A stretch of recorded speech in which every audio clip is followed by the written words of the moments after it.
प्रश्न 28। भारत में परिवीक्षा व परोल पर एक निबंध लिखिए। Write an essay on probation and parole in India.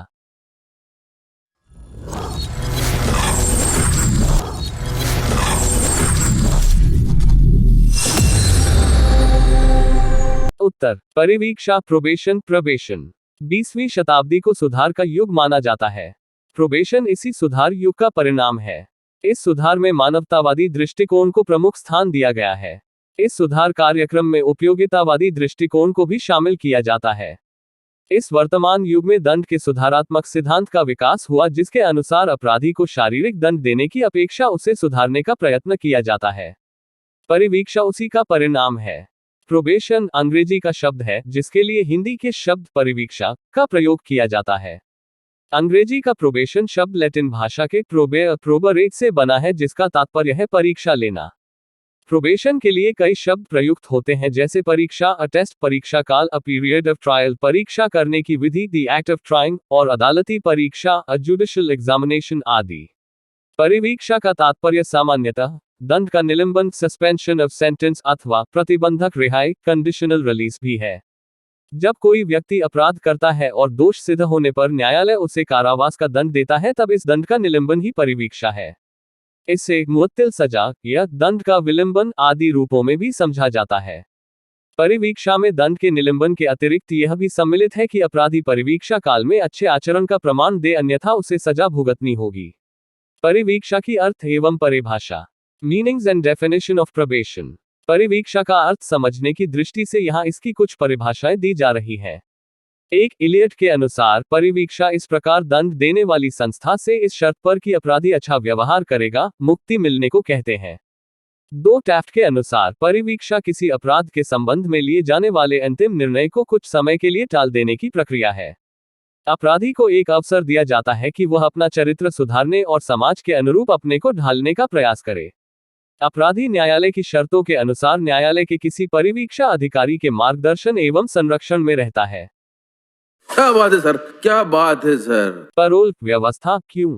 Purpose of parole कोष्टक। जेल भेजे गए तथा दंडित अपराधियों में विभिन्न स्वभावों वाले व्यक्ति पाए जाते हैं, परंतु उनमें जहां एक और अभ्यस्त तथा ठीक न हो सकने वाले गंभीर अपराधी होते हैं, जिनमें प्रतिकार या बदले की भावना अथवा हिंसात्मक और विध्वंसकारी भावना पाई जाती है, दूसरी ओर कुछ परिस्थितिवश आकस्मिक तथा भावावेश में अथवा उत्तेजना के द्वारा बन गए अपराधी भी होते हैं, जिनमें स्वयं ही आत्मसम्मान, प्रतिष्ठा तथा ग्लानि इत्यादि की भावना अधिक प्रबल होती है और अपने दुष्कृत्य के लिए वे पश्चाताप भी करते हैं, अन्यथा सामान्य रूप से वे सच्चरित्र तथा अच्छे आचरण एवं व्यवहार वाले लोग होते हैं।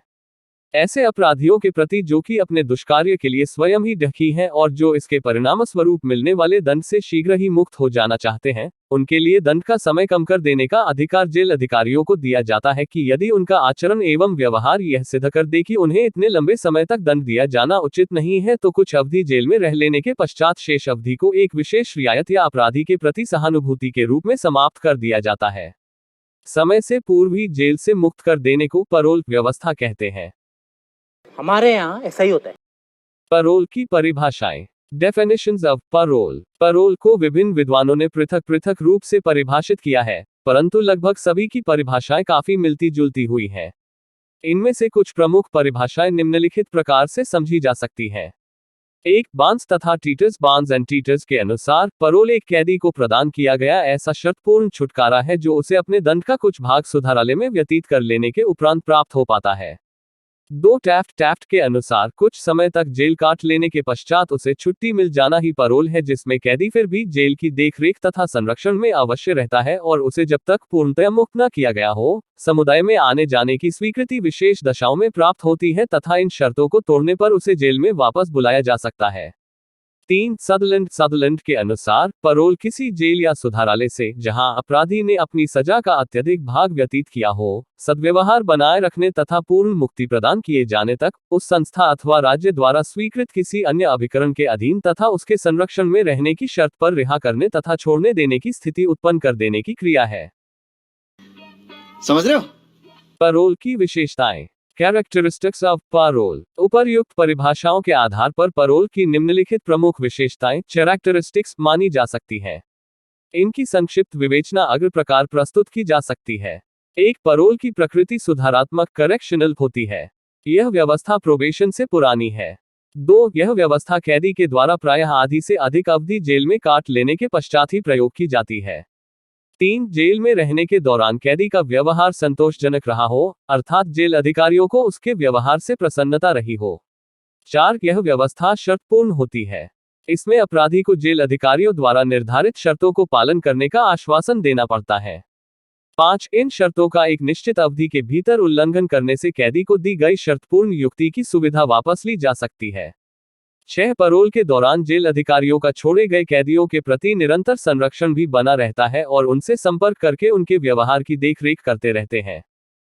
तो क्या नाचोगे? परोल की विचारणीय बातें। Considerations for parole. Burgess Burgess ने परोल स्वीकार किए जाने के लिए कुछ आवश्यक परिस्थितियों का उल्लेख किया है। इनमें प्रमुख रूप से निम्नलिखित बातों को सम्मिलित किया जा सकता है। 1, अपराध की प्रकृति। 2, अपराध करने के लिए अन्य लोगों की संगति। 3, राष्ट्रीयता। 4, माता पिता की पारिवारिक स्थिति। 5, कैदी का वैवाहिक स्तर। 6, अपराधी का प्रकार। 7, अपराध का क्षेत्र। 8, समुदाय तथा पड़ोस। 9, जांच करने वाले न्यायाधीश का विचार। 10, कैद की प्रकृति तथा अवधि। 11, पिछला अपराधी रिकॉर्ड। 12, पिछला कार्य विवरण। 13, परोल के समय आयु। 14, व्यक्तित्व का प्रारूप। परोल की शर्तें। Conditions for parole. टैफ्ट ने परोल पर छोड़े गए कैदियों की व्यवहार संबंधी शर्तों का उल्लेख करते हुए बताया है कि यदि अपराधी इनका पालन संतोषजनक रूप से नहीं करते हैं तो उन्हें जेल वापस बुलाया जा सकता है तथा उन्हें दंड की अवधि कम करके या उसके समापन से पूर्व ही दी गई छुट्टी की सुविधा समाप्त की जा सकती है। इस हेतु प्रमुख शर्तों को निम्नलिखित रूप में देखा जा सकता है। अबे जल्दी बोल, कल सुबह पनवेल निकलना है। 1, उसे मादक वस्तुओं के प्रयोग से बचाव रखना होगा। 2, उसे परोल की सुविधा मिलने पर अपना पता बताना होगा तथा बिना परोल अधिकारी की स्वीकृति के वह इसे नहीं बदलेगा। 3, वह अपने रोजगार को नहीं बदलेगा या बिना आज्ञा के कोई नया रोजगार नहीं अपनाएगा। 4, वह किसी प्रकार भी किसी कानून का उल्लंघन नहीं करेगा। 5, ऐसा कैदी अधिकारियों की स्वीकृति के बिना अपना विवाह परोल अवधि में नहीं करेगा। 6, वह किसी प्रकार की गाड़ी या सवारी नहीं चलाएगा। 7, उसे अन्य परोल कैदियों या भूतपूर्व अपराधियों से संपर्क रखना वर्जित होगा। 8, ये लोग बिना आज्ञा के अपना राज्य छोड़कर किसी दूसरे देश में नहीं जाएंगे। 9, वे किसी प्रकार के शस्त्रास्त्र नहीं रखेंगे तथा किसी भी स्रोत से धन उधार नहीं लेंगे। 10, जुआ नहीं खेलेगा तथा सार्वजनिक क्लबों, मनोरंजन केंद्रों इत्यादि में नहीं जाएगा। 11, वह लिखित आश्वासन में स्वीकार की गई शर्तों के अनुरूप ही कार्य करेगा और ऐसा न करने पर वह शेष दंड काटने के लिए तैयार होगा। परोल के लाभ। Merits of parole. यह व्यवस्था अपराधी कैदियों में सुधार लाने के लिए अपनाई जाती है। व्यवहारिक दृष्टि से इसे अधिक महत्वपूर्ण उपयोगी समझा जाता है। इसकी उपयोगिता को निम्नलिखित प्रकार से देखा जा सकता है। 1, इससे जेल में रहने का समय कम हो जाता है जिससे अपराधी को सामान्य समाज में शीघ्र आने और अच्छे वातावरण के प्रति अभियोजन करने का अवसर मिलता है। 2, परोल कैदियों में सदाचरण तथा सद्व्यवहार को प्रोत्साहित करता है और इसे अच्छे व्यवहार का ही एक पुरस्कार समझा जा सकता है। 3, परोल में अपराधी कानून को भी सम्मान प्रदान करता है क्योंकि वह भली प्रकार समझता है कि कानून व्यक्ति के लिए तथा उसके हित के लिए होते हैं। अच्छा है, बहुत अच्छा आइडिया। 4, परोल के कैदी में अभ्यस्त अपराधी बनने की प्रवृत्ति नहीं आने पाती है। इस प्रकार वह अपराध की पुनरावृत्ति करने और पक्के होने से बचा रहता है।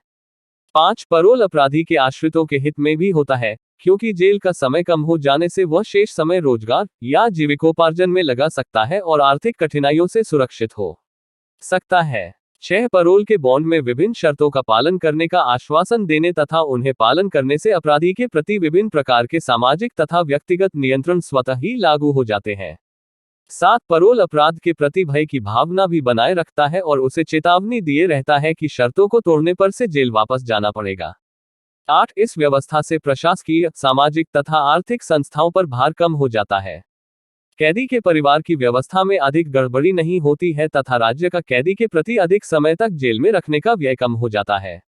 परोल के दोष। Demerits of parole. यद्यपि परोल की अपनी उपयोगिता आकस्मिक अपराधियों या आत्मसम्मानपूर्ण व्यक्तियों के लिए अधिक होती है, इसमें कुछ दोष ड्रॉबैक्स भी पाए जाते हैं। इन दोषों या सीमाओं को प्रमुख रूप से निम्न प्रकार देखा जा सकता है। 1, सदरलैंड ने परोल स्वीकार करने वाले अपराधियों में आवश्यक प्रशिक्षण तथा योग्यता एवं अनुभव की कमी को घातक बताया है। 2. यदि कोई कैदी शीघ्र मुक्ति के योग्य न हो तथा बाह्य तत्वों अथवा राजनीतिक नेताओं के दबावों के कारण पैरोल पर छोड़ दिया गया हो तो समाज के लिए घातक सिद्ध हो सकता है। यही नहीं, अभी और सुनिए। 3. जहां जेल अधिकारियों का जीवन संरक्षण पैरोली लोगों के प्रति नहीं रखा जाता है, इनसे समाज को खतरा पैदा हो सकता है और इस सुविधा का दुरुपयोग संभव हो सकता है। 4. प्रायः पैरोल व्यवस्था अपराधी के पुनर्वास पर ध्यान नहीं देती है, इसलिए उसे आवश्यक परामर्श, जीविकोपार्जन के साधन ढूंढने इत्यादि की कठिनाई फिर भी बनी रहती है।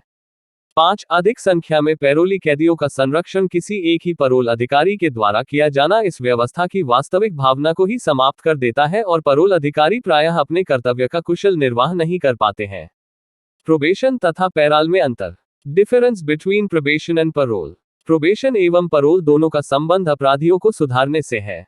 प्रोबेशन एवं पैरोल में मौलिक अंतर पाए जाते हैं। ये अंतर निम्नलिखित हैं। 1. प्रोबेशन अपराधी घोषित होने के बाद की अवस्था है, जबकि पैरोल में अपराधी को सजा का कुछ भाग काटना पड़ता है। 2. परिवीक्षा में अपराधी को सजा नहीं दी जाती है, जबकि पैरोल में अपराधी को सजा दी जाती है। 3. परिवीक्षा न्यायालय द्वारा स्वीकृत किया जाता है, जबकि पैरोल में अपराधी का निरीक्षण प्रशासकीय बोर्ड के द्वारा किया जाता है। 4. दंड की दृष्टि से परिवीक्षा की अपेक्षा पैरोल में दंड की मात्रा ज्यादा रहती है। 5. परिवीक्षा अपराधी पर कोई एहसान नहीं होता है, जबकि पैरोल अपराधी पर एक प्रकार से एहसान है। दोनों इस आशा से दिए जाते हैं कि अपराधी भविष्य में उत्तम आचरण करेगा। 6. परिवीक्षा में अपराधी का व्यक्तिगत निरीक्षण किया जाता है, जबकि पैरोल में अपराधी का गहन निरीक्षण नहीं किया जाता है। 7. पैरोल में परिवीक्षा की अपेक्षा बॉन्ड, जमानत या हिरासत का अधिक महत्व है। 8. सदरलैंड ने प्रोबेशन तथा पैरोल के बीच में अंतर स्पष्ट करते हुए लिखा है कि प्रोबेशन बीमार व्यक्तियों के लिए किए जाने वाले उपचार की तरह है। दूसरी ओर पैरोल एक कानूनी बंधन है, जिसकी निर्धारित अवधि के लिए उपचार तथा दंड की व्यवस्था साथ साथ की जाती है। ये बड़ी अच्छी बात कही आप। भारत में पैरोल का विकास। Development of parole in India. Bharat में पैरोल व्यवस्था का प्रारंभ दंड प्रक्रिया संहिता 1898 की धारा 401 के अनुसार माना जाता है। वास्तविकता यह है कि राष्ट्रीय स्तर पर प्रोबेशन की भांति पैरोल संबंधी कोई भी विधान आज तक नहीं बनाया गया है और न ही कोई इस संबंध में अधिनियम ही पारित किया जा सका है। भारत के कुछ राज्यों में, जैसे उत्तर प्रदेश, हरियाणा, पंजाब, मध्य प्रदेश और छत्तीसगढ़ राज्यों में बंदियों की सजा की अवधि पूर्ण होने के पूर्व उन्हें मुक्त करने तथा उनकी सजा कम करने के उद्देश्य से अधिनियम पारित करके आज बंदियों को उन्हीं के तहत पैरोल पर छोड़ा जाता है। अन्य राज्यों में भी पैरोल पर बंदियों को मुक्त किया जाता है। उन्हें इन राज्यों में प्रशासनिक विधानों के द्वारा मुक्त किया जाता है, जो इन राज्यों के जेल मैनुअल में दी गई विधि के अनुसार बंदियों का कारावास पर छोड़ा जाता है। आज तक पैरोल के नाम से पैरोल पर मुक्ति करने का कोई भी अधिनियम राज्यों में भी पारित नहीं किया जा सका है। दंड प्रक्रिया संहिता 1973 की धारा 432 के अंतर्गत इस बात का उल्लेख है कि राज्य सरकार किसी शर्त या बिना शर्त के किसी भी दंडित अपराधी की सजा को कम कर सकती है। इस संदर्भ में कई प्रांतीय सरकारें बंदियों को उनकी सजा पूर्ण होने के पहले उन्हें मुक्त करने के लिए अपने नियम बनाए हैं। इन नियम के अधीन मुक्ति बोर्ड ऑफ रिलीज का गठन किया गया है, जो बंदियों की मुक्ति के लिए अथवा उन्हें पैरोल पर छोड़ने के लिए अपनी संस्तुति राज्य सरकार को देता है। इसी आधार पर पैरोल पर बंदियों को परिवीक्षा अधिकारी के निगरानी में अथवा राज्य सरकार द्वारा नियुक्त किए गए किसी अभिभावक के संरक्षण में छोड़ा जाता है। भाई साहब कुछ ज्यादा नहीं हो गया ये? राज्य सरकार जब किसी बंदी को पैरोल पर छोड़ने का आदेश जारी करती है, तो वह 3 प्रतियों में टिकटम प्राप्त करती है। अभिभावक जिला अधिकारी के सामने प्रतिभूतियां प्रस्तुत करता है और बंदी गृह अधीक्षक बंदी से एक बंधक पत्र लिखवाता है। इस प्रक्रिया के पूर्ण होने के पश्चात ही बंदी गृह अधीक्षक जेल सुपरिटेंडेंट बंदी को अभिभावक की संरक्षकता में छोड़ता है या बंदी गृह से मुक्त करता है। किसी भी ऐसे बंदी को जिसे एक बार पैरोल पर मुक्त किया जा चुका है और शर्त का उल्लंघन करने पर उसे पुनः बंदीगृह में भेजा गया हो, तो ऐसे बंदियों को 3 साल की अवधि तक पुनः पैरोल पर नहीं छोड़ा जा सकता। आजीवन कारावास की सजा भोगने वाले बंदियों को दंड प्रक्रिया संहिता 1973 की धारा 433 के अनुसार 14 वर्ष की सजा पूर्ण कर लेने के पश्चात ही उन्हें पैरोल पर छोड़ने के लिए विचार किया जा सकता है। वास्तव में बंदियों पर पैरोल पर मुक्ति देने वाली एक सत्ता होती है, जिसे पैरोल की अनुमति देने वाली सत्ता पैरोल ग्रांटिंग अथॉरिटी कहा जाता है। इसकी विधि द्वारा नियुक्ति की जाती है। सामान्यतः इसे पैरोल बोर्ड कहा जाता है। पैरोल बोर्ड मुख्यतः 3 प्रकार के गठन किए जाते हैं। एक प्रथम प्रकार का पैरोल बोर्ड एक संस्था तक सीमित रहता है, जो यदाकदा एक संस्था के वार्डन के रूप में कार्य करता है। दो, द्वितीय प्रकार का परोल बोर्ड राज्य के सुधार विभाग के अंतर्गत नियुक्त किया जाता है, जिसे राज्य परोल बोर्ड कहा जाता है। इसे राज्य की किसी भी संस्था से बंदियों को मुक्ति करने का अधिकार होता है। 3, तृतीय प्रकार का परोल बोर्ड भी एक सामान्य स्वरूप का परोल बोर्ड होता है, जो राज्य परोल बोर्ड की भांति ही कार्य करता है, किंतु वह राज्य सरकार के सुधार विभाग की सीमा से बाहर गठित होता है, लेकिन इसे भी राज्य की किसी भी संस्था के बंदियों को परोल पर छोड़ने के लिए संस्तुति करने का अधिकार होता है। 50 बार बोल रहे हैं, पढ़ने निकले वाले छात्रों को राजनीति से दूर रहना चाहिए, हैं? अबे पढ़ाई लिखाई में ध्यान लगाओ, IAS बनो और देश को संभालो।